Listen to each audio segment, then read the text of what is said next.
అడంతా సరిగా నూకమ్మా, అంత వయ్యారంగా నూకేది. జ్వరం వస్తుంది అత్తయ్య. రా మహి.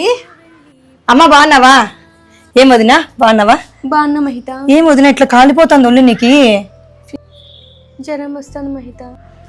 ఏమ్మా మహా తల్లి, కసు బాగా నూకి అదో అక్కడంతా గలీజుకుంది, అదంతా క్లీన్ చేయి. మహి రా బంగారు తల్లి, దా లోపల రా.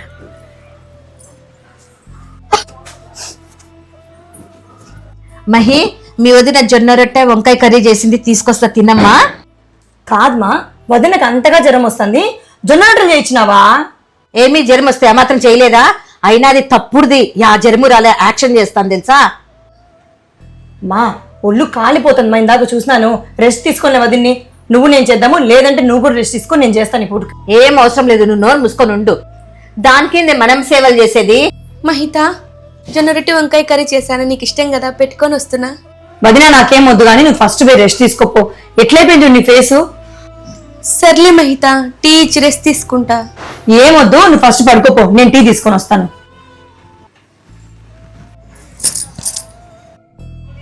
ఏం మహిత నువ్వు ఇచ్చే దానికి టీ నేను ఇస్తాలెత్తా.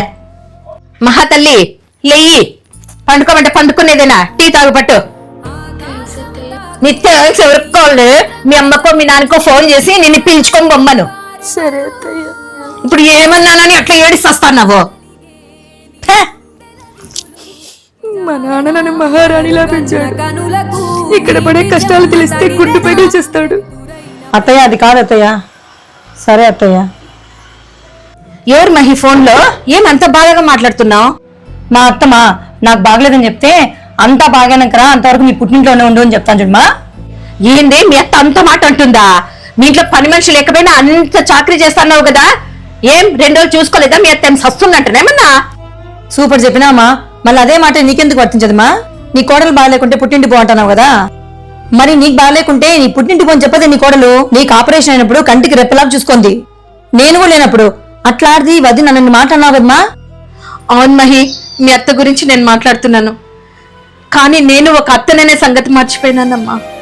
ప్రతి అత్తలో ఒక తల్లి ఉంటుంది, ప్రతి కోడల్లో ఒక కూతురు ఉంటుంది. మధ్యలో ఉన్నది అహంకారం మాత్రమే. సర్దుకుపోతే అత్త అమ్మ అవుతుంది, కోడలు కూతురు అవుతుంది.